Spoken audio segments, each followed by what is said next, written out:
આજની તારીખ 20/8/2026 આજનો વાર ગુરુવાર. આજનો સુવિચાર પુસ્તક એ પાનનું પોટલું નથી પણ જીવનના સારનું પોટલું છે. પ્રાર્થના પવિત્ર ભાવોને જગાડે છે. ચિંતાથી સુખ બળ અને જ્ઞાનનો નાશ થાય છે. જીવન એવું જીવો કે દફનાતી વખતે પણ દુશ્મનના આંખોમાં આંસુ સારે. સારી ટેવો કેવી હોવી જોઈએ? તમે બાળકો છો તો શાળામાં ઘરે બધી જગ્યાએ તમારે સારી ટેવો રાખવાની. હંમેશા શાળામાં આવો એટલે ઘરેથી નીકળો એટલે તમારા મમ્મી પપ્પાને પહેલા તમારા પગે લાગીને નીકળવાનું. નીકળો છો ને? શાળામાં આવો એટલે શાળાની દરવાજામાં બેસો ત્યાં તમારે પગે લાગવાનું. પછી શાળાના શિક્ષકો હોય એમને પગે લાગવાનું. શાળામાં બધાને તમે આવો એટલે જય શ્રી કૃષ્ણ, ગુડ મોર્નિંગ એવું બોલવાનું. શાળામાં આવો એ વખતે તમારે ક્યારે પણ કોઈના જોડે લડાઈ ઝઘડો જેવા શબ્દો વાપરવાના સહેજ પણ નહીં. શાળાની સ્વચ્છતા પર પણ ખાસ ધ્યાન રાખવાનું છે. તમને રોજ કહેલું છે યુનિફોર્મમાં આવવાનું તો યુનિફોર્મ પહેરીને જ આવવાનું. પછી રંગીન કપડા બુધવારે હોય તો બુધવારે જ પહેરવાના.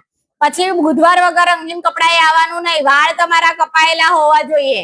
વાળમાં તેલ નાખેલું હોવું જોઈએ. છોકરીઓએ 2 ચોટલા કમ્પ્લીટ વાળીને આવવાના હોય છે તો 2 ચોટલા પણ કમ્પ્લીટ વાળીને આવવાના હોય છે. અઠવાડિયું થાય એટલે તમારો યુનિફોર્મ તમારે જોઈ લેવાનો કે મારો યુનિફોર્મ ક્યાંયથી ફાટેલો છે કે નહીં.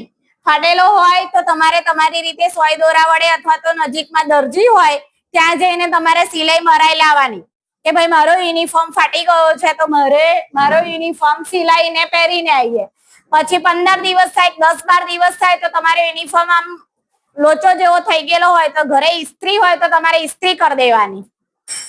પછી તમારા નખ કાપવાના. મેઇન નખ બધાના જમતી વખતે મોટા હોય છે તો અઠવાડિયામાં 2 વાર નખ કાપી લેવાના. એક વાર અમુક જણના વહેલા વધી જતા હોય તો 2 વાર નખ કાપી લેવાના. જમતા પહેલા અને જમ્યા પછી હાથ ધોવાના ખાસ.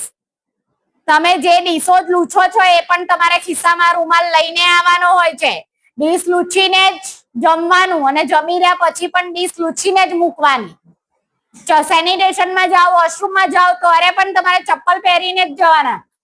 ચપ્પલ વગર ક્યારે પણ જવાનું નહીં.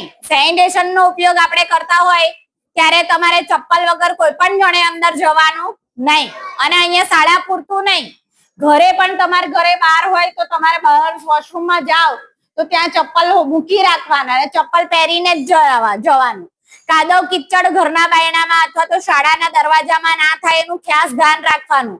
એમાં અત્યારે ચોમાસાની સિઝનમાં તો વરસાદના કારણે કાદવ કિચડમાં મચ્છરો ફેલાય એના કારણે ઘણા રોગો થાય આપણને. અને તમારા નાના બાળકોને તો ખાસ રોગ થાય. અત્યારે એને ચાંદીપુરમ વાયરસ કરીને આવેલો છે જે નાના બાળકોને સૌથી વધારે જોવા મળે છે. એટલે જમવામાં તમે જયારે બહારના પડીકા પણ અત્યારે આપણી સરકાર પણ ના પાડે છે કે બહારના પડીકા પણ તમારે લેવાના નહીં. એ પડીકા એ તમારે સહેજ પણ ખવાય નહીં. ઘરનું ખાવા અથવા તો આપણે અહીંયા શાળામાં જે બને છે એ જ જમવાનું હોય છે. પેકેટ વાળું ખાવાનું કોઈ દિવસ ખવાય જ નહીં. એની અંદર બહુ જ કેમિકલ અંદર નાખેલું હોય છે અને એના કારણે તમારા પેટમાં કંઈક ને કંઈક તકલીફો અને રોગો થાય છે. એટલે મહેરબાની કરીને તમારે કોઈ દિવસ બહારનું કોઈ